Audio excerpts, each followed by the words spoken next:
high school শিক্ষান্ত পৰীক্ষাৰ সমাজ বিজ্ঞানৰ প্ৰশ্নকাকত সন্দৰ্ভত শিক্ষামন্ত্ৰী ৰণোজ পেগুৰ মন্তব্য 63 পৃষ্ঠাজোৰা প্ৰশ্নকাকত সন্দৰ্ভত কলে শিক্ষামন্ত্ৰী ৰণোজ পেগুৱে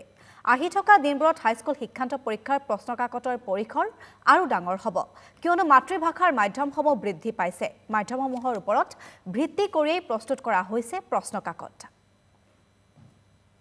মানে সব কুৱেশ্যন পেপাৰখন 65 পৃষ্ঠাৰ বুলি কৈছে কুৱেশ্যন পেপাৰখন হেখন আমি 5টা মিডিয়াম আমাৰ আহি থকা দিনবিলাকত কুৱেশ্যন পেপাৰখন আৰু ডাঙৰ হ'ব কাৰণ আমাৰ মিডিয়ামৰ সংখ্যা বাঢ়ি গৈ থাকিব বাঢ়িছে ইতিমধ্যে গতিকে আমি প্ৰত্যেকটো ভাষাৰ কাৰণে এটা শ্ৰেণী কোঠাতে এজন অসমীয়া মাধ্যমৰ থাকিব এখন বেংগলী মাধ্যমৰ যদি থাকে এজন যদি বড়ো মাধ্যমৰ থাকে আমি তেওঁলোককটো বেলেগ বেলেগ কুৱেশ্যন পেপাৰ বিচাৰি আনিব নোৱাৰো গতিকে কুৱেশ্যন পেপাৰ এখনেই গতিকে 5টা মাধ্যমৰ হোৱাৰ কাৰণে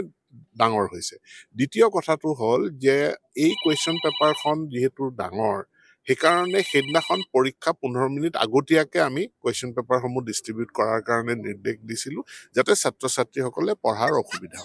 মানে পঢ়াৰ কাৰণে সময় পায় সক আমাৰটো কম্পাৰ্টমেণ্টেল পৰীক্ষাৰ ব্যৱস্থা আছেই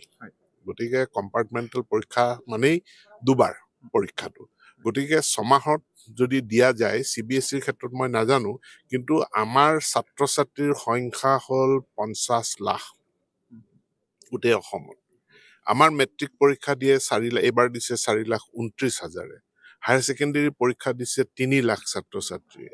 গতিকে ইমান বৃহৎ সংখ্যক ছাত্ৰ ছাত্ৰীৰ কাৰণে আমি বছৰটোত দুটা পৰীক্ষা পাতিব পাৰিম নে নোৱাৰিম কম্পাৰ্টমেণ্টটো হলটো হৈ আছে থাকিবই আৰু এটা তৃতীয় এটা পৰীক্ষা হ'ব নহয় আৰু তৃতীয় পৰীক্ষাটোৰ পাছত চতুৰ্থ কম্পাৰ্টমেণ্টেলটো হ'ব নহয় সেইখিনি আমি আলোচনা কৰি আছো